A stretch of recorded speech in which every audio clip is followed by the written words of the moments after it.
जय हिंद मेरे प्यारे साथियों। स्वागत है मेरे YouTube चैनल रोजगार विद पुलिस वाला में। कैसे हैं आप सभी? आशा करता हूँ आप सभी बहुत अच्छे होंगे।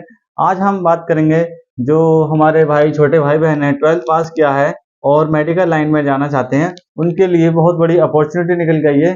कम से कम फीस में आपका मेडिकल कोर्स कंप्लीट हो जाएगा। चलिए आज हम बात करते हैं क्या जो यूपी कॉमन नर्सिंग टेस्ट है 2024 में। अब क्या है, कोई भी प्राइवेट या गवर्नमेंट कॉलेज में नर्सिंग का कोर्स करना है आपको, यानी कोई भी नर्सिंग कोर्स करना है, बीएससी नर्सिंग का कोर्स करना है, उसके लिए एक टेस्ट एंट्रेंस एग्जाम होने लगा है। उसका क्या प्रोसेस है, क्या क्या रहता है, कौन सी यूनिवर्सिटी कराइए, यानी अटल बिहारी वाजपेयी मेडिकल यूनिवर्सिटी के थ्रू ये यूपी कॉमन नर्सिंग टेस्ट होने लगा है। अब इसके थ्रू ही एडमिशन होंगे आपके, चाहे वो प्राइवेट कॉलेज हो या कोई भी यूनिवर्सिटी हो या गवर्नमेंट हो। तो आपकी जो मेरिट होगी, मेरिट के अकॉर्डिंग आपका कॉलेज का सिलेक्शन होगा। ठीक है, तो आज हम बात करेंगे क्या क्या इसमें एप्लीकेशंस मांगे हैं, क्या क्या डॉक्यूमेंट मांगे हैं, कैसे क्या प्रोसेस रहेगा सिलेक्शन का इसमें। ठीक है, चलिए बात करते हैं। एप्लीकेशन डेट जो है आपकी, जो एप्लीकेशन है वो 25/4 से आपके स्टार्ट हो चुके हैं, जैसे आप सभी को पता होगा। नहीं पता है तो आप आज मैं आपको बता दे रहा हूँ। अगर चैनल पर नए आए तो चैनल को सब्सक्राइब कर लें, वीडियो को लाइक शेयर कर लें साथ ही साथ बेल आइकन भी दबा लें। चलिए और वीडियो में लास्ट तक बने रहें संपूर्ण जानकारी के लिए। एप्लीकेशन की स्टार्ट डेट 25 अप्रैल थी आपकी, ठीक है, जो आपकी शुरू हो चुकी है। फिर आपकी एंड डेट जो है, यानी कि लास्ट डेट है आपकी जो 29 मई, यानी 29 मई तक आपके फॉर्म इसके टेस्ट के पड़ेंगे। ठीक है, 29 मई तक आपकी लास्ट डेट है। उसके बाद एग्जाम डेट भी आपकी डिक्लेयर कर चुके हैं, एग्जाम की डेट भी आपकी फिक्स हो चुकी है, जो कि क्या है 14 जून आपकी एग्जाम डेट हो चुकी है। ठीक है, उसके बाद एडमिट कार्ड आपके 5 जून तक आपके एडमिट कार्ड आ जाएंगे। तो ज्यादा टाइम तो नहीं है आपके पास, यानी कि हम कह सकते हैं मई 1 महीना आपके पास तैयारी के लिए है। और बाकी जो आपकी तैयारी चल रही है, आपका सिलेबस वगैरह सारी चीज मैं बताऊंगा क्या आएगा क्या नहीं आएगा। ठीक है, तो वीडियो में लास्ट तक बने रहें। ये होगी हमारी बात। ठीक है, हम बात करते हैं अब एप्लीकेशन फीस, यानी फीस आपकी कितनी जा रही है इसमें। तो फीस थोड़ा हाई है कैंडिडेट के लिए। इसमें क्या है, जनरल ओबीसी और ईडब्ल्यूएस वालों के लिए 3000 रुपए है आपकी जो एग्जामिनेशन फीस है। ठीक है, उसके बाद बात करते हैं एससी एसटी और फिजिकल हैंडीकैप के लिए 2000 रुपए फीस आपकी एग्जामिनेशन फीस लगेगी। ठीक है, ये तो हो गया हमारा बेसिक के क्या क्या अपनी फीस और कब तक फॉर्म डालेंगे। हम बात करते हैं मिनिमम एज और मैक्सिमम एज की। तो जो हमारी मिनिमम एज है 17 साल कम से कम होनी चाहिए। कब? 31/12/2024 के अकॉर्डिंग आपकी एज 17 साल कम से कम होनी चाहिए, तभी आप इस फॉर्म में मतलब इसके लिए आप एलिजिबल होंगे, यानी इसका फॉर्म डाल सकते हैं। ठीक है, दूसरा मैक्सिमम एज क्या है, मैक्सिमम एज एन है, यानी कि मैक्सिमम एज कोई नहीं, कोई लिमिट नहीं है आपके पास, मिनिमम कम से कम इतनी होनी चाहिए, मैक्सिमम कोई कॉलम नहीं है। आप 30 साल 35 साल के भी हैं तब भी आप डाल सकते हैं अगर करना चाहते हैं बीएससी नर्सिंग तो। ठीक है, तो ये सबसे अच्छी बात है। हम बात करेंगे क्या, क्वालिफिकेशन की, यानी कि क्वालिफिकेशन क्या मांगी है आपकी। तो क्वालिफिकेशन देखो, बीएससी नर्सिंग, इसमें 3 पोस्ट है। बीएससी नर्सिंग के लिए है जो 12th अभी अभी 12th पास हुए हैं उनके लिए, और या फिर अपियरिंग में है वो भी इसमें अप्लाई कर सकते हैं। बीएससी नर्सिंग और बीएससी बेसिक नर्सिंग होता है, एक है इसमें एमएससी नर्सिंग। ठीक है, हम बात करते हैं सबसे पहले क्या, क्वालिफिकेशन के लिए।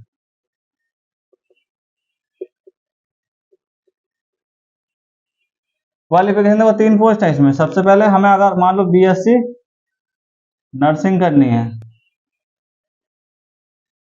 बीएससी नर्सिंग करनी है सिंपल, तो उसके लिए क्या एज कितनी है, ये 4 साल का कोर्स है अपना, 4 ईयर कोर्स है। ठीक है, 4 ईयर कोर्स है और इसमें क्या मांगा है, 12th पास, 12th पास या अपियर। ठीक है, विद 45% आपके कितने चाहिए, 45% मिनिमम मार्क्स भी आपके होने चाहिए। ठीक है, और किससे हो 12th पास, पीसीबी, यानी कि फिजिक्स केमिस्ट्री बायोलॉजी। ठीक है, अगर आपने बायोलॉजी से इंटर किया है तो आप बीएससी 4 साल की बीएससी नर्सिंग का कोर्स कर सकते हैं।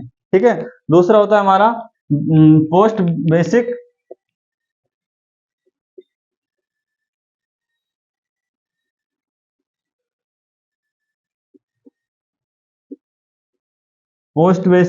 BSc nursing. ठीक है, पोस्ट बेसिक बीएससी नर्सिंग, ये बीएससी नहीं लिखा है मैंने यहाँ, आप अंडरस्टूड है ये समझ जाएंगे। ठीक है, पोस्ट बेसिक, सॉरी ये लिख ही दे रहा हूँ, वरना आप कंफ्यूज होंगे। बीएससी नर्सिंग, ठीक। पोस्ट बेसिक बीएससी नर्सिंग, इसमें क्या है, 12th पास, 12th प्लस क्या, जीएनएम, जीएनएम 12th वही किससे, पीसीबी से होना चाहिए।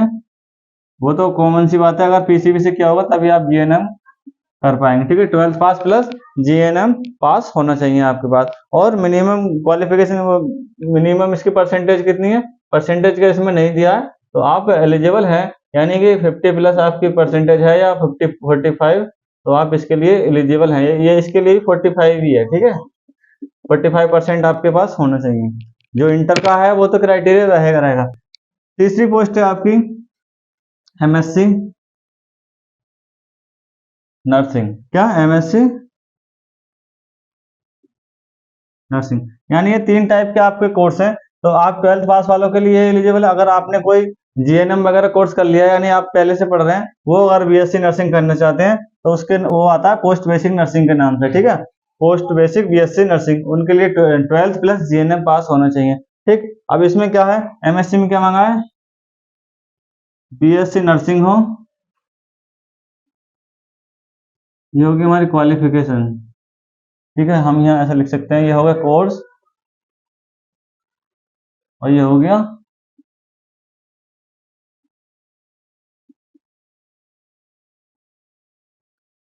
क्वालिफिकेशन, यानी कि योग्यता, ठीक है। तो बीएससी नर्सिंग या BSc honours nursing, BSc nursing plus या बीएससी ऑनर्स नर्सिंग, ठीक। और क्या होना चाहिए इसके साथ साथ, प्लस 1 ईयर एक्सपीरियंस, 1 ईयर का क्या होना चाहिए, एक्सपीरियंस होना चाहिए, तो वो एमएससी नर्सिंग कर सकते हैं। तो ठीक है, तो ये हमारा बीएससी नर्सिंग का होगा। 4 साल की बीएससी अगर नर्सिंग करनी है 12th के बाद उसके लिए, और अगर पोस्ट बेसिक नर्सिंग करनी है लगभग ये 2 साल की होती है आपकी, ठीक है, ये 2 साल के लिए होता है। तो ये आप जो जीएनएम क्वालिफाइड है वो कर सकते हैं। बाकी जिसने बीएससी नर्सिंग या बीएससी ऑनर्स नर्सिंग कर रखा है और 1 साल का एक्सपीरियंस है, वो एमएससी नर्सिंग के लिए भी इसके लिए फॉर्म अप्लाई कर सकते हैं, ठीक है। ये था, तो ये है बहुत ही अच्छा, और मतलब अच्छी जॉब मिलती है इसमें, अच्छे अधिकारी लेवल की पोस्ट भी मिल जाती हैं कभी कभी, अच्छा मतलब इसमें वो है।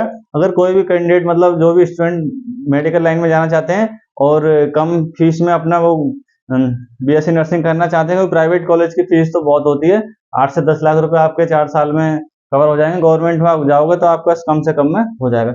इसके अब मैं बताऊंगा कि कौन कौन से इसमें पार्टिसिपेट कर रहे हैं, कौन कौन से इंस्टीट्यूट हैं, यानी कहाँ कहाँ आपको एडमिशन मिल सकता है, उसके बारे में बताता हूँ, ठीक है। ये कोर्स है, आप देख सकते हो। अब क्या कॉलेज कौन कौन से हैं आपके,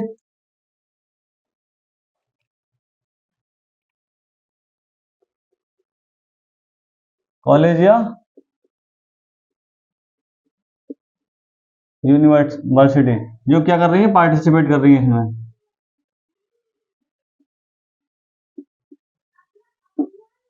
ठीक है, कौन कौन सी हैं। तो बात करता हूं मैं। सबसे पहले कहा है SGPGI MS, ठीक है।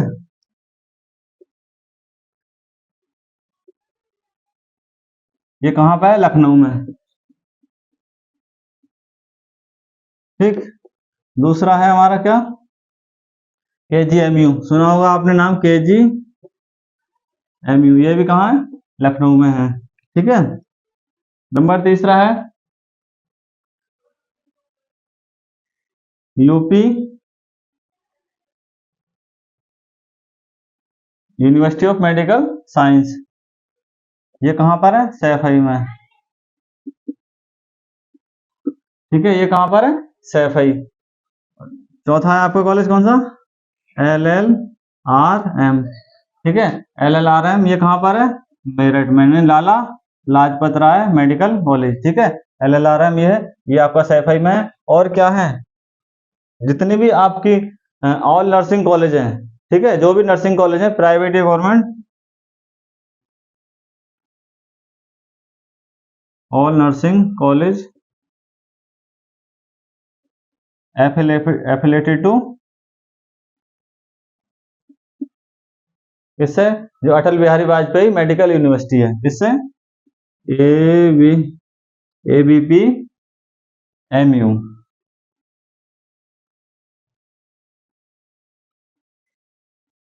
ठीक है, इससे एफिलेटेड जितने भी कॉलेज हैं, प्राइवेट कॉलेज हैं या गवर्नमेंट यूनिवर्सिटी हैं, वो सभी क्या है, इसके अंतर्गत आ जाते हैं। ठीक है, ये सारी चीजें इसमें आ जाती हैं। फिर दूसरे जितने भी डीम्ड यूनिवर्सिटी होती हैं, और क्या है नंबर से डीम्ड यूनिवर्सिटी,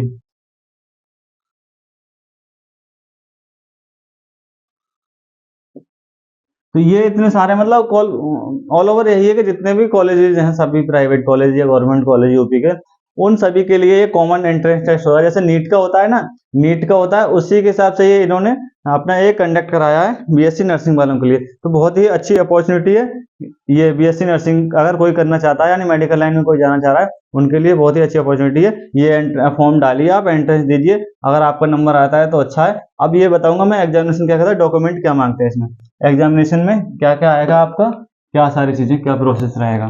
ठीक,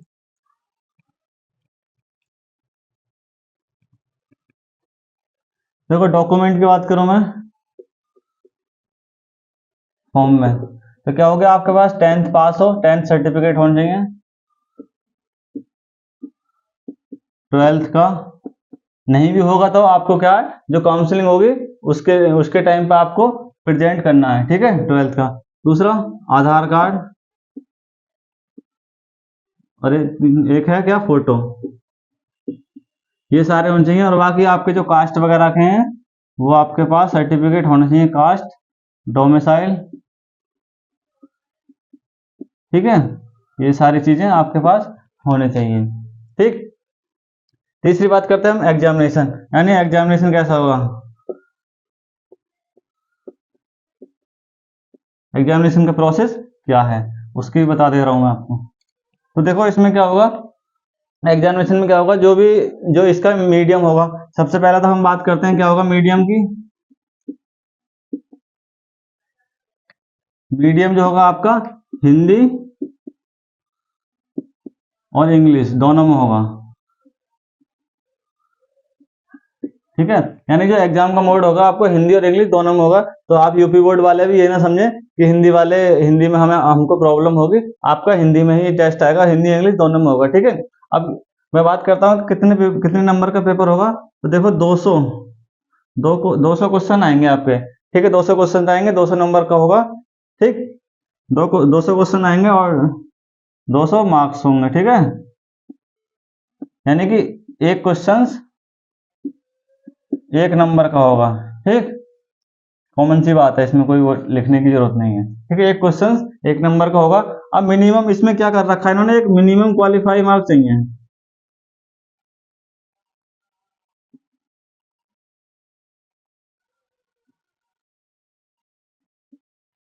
इसमें क्या एक प्रोसेस है कि मिनिमम क्वालिफाई का एक प्रोसेस दे रखा है इसमें, कि कम से कम इतने नंबर होंगे तभी आप क्वालिफाई माने जाएंगे। हम बात करते हैं कि जनरल कोई बच्चा है तो वो कम से कम क्या 50% नंबर उसके आने चाहिए, यानी 200 में से कितने 100 नंबर उसके आने चाहिए कम से कम क्वालिफाइंग के लिए। अगर हम बात करते हैं ओबीसी, एससी और एसटी की, तो उसके लिए कितना है, उसके लिए 45% मिनिमम क्वालिफाई मार्क्स होने चाहिए। ठीक, तीसरा है पीडब्ल्यूडी, पीडब्ल्यूडी यानी फिजिकल हैंडीकैप्ड वाले जो हैं उनके लिए कितना होना चाहिए 40%, नहीं सॉरी ये क्या है 45% नहीं है, ये कितना है ये 40%, और इनके लिए कितना होना चाहिए 45% पीडब्ल्यूडी वालों के लिए। ठीक है, ये जनरल पीडब्ल्यूडी है उनके लिए 45% क्वालिफाइंग मार्क्स होने चाहिए। इसमें क्या है नेगेटिव मार्किंग नहीं है। ठीक है, तो ये भी अच्छी बात है, नेगेटिव मार्किंग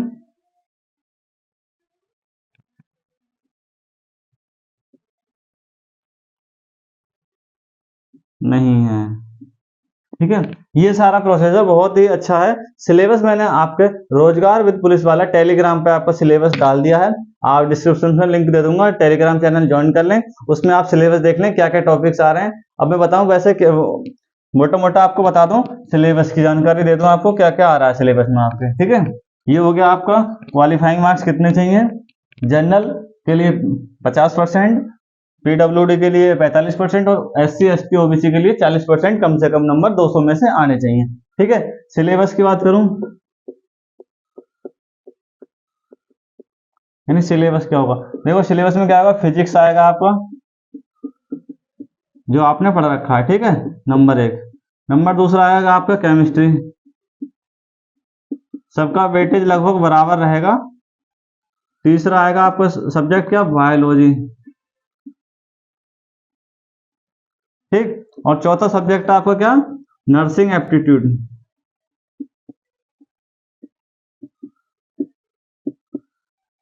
ठीक है, ये 4 सब्जेक्ट आएंगे आपके, लगभग सभी का वेटेज जो है बराबर होगा। 3 घंटे का आपका समय होगा, कितना, 3 घंटे का।